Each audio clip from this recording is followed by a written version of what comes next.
Touch সেন্সরে আমি touch করে দেখব যে আসলে অন হয় কিনা। ওকে, অন হয়ে গেছে। এখন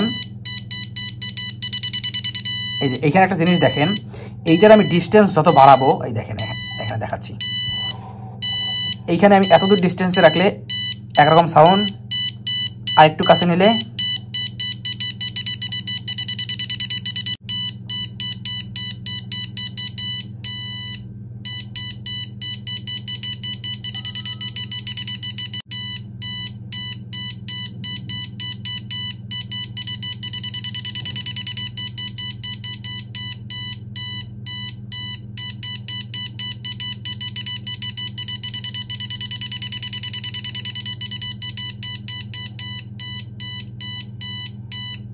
এখন এই সেন্সরটা খুলে ফেলি।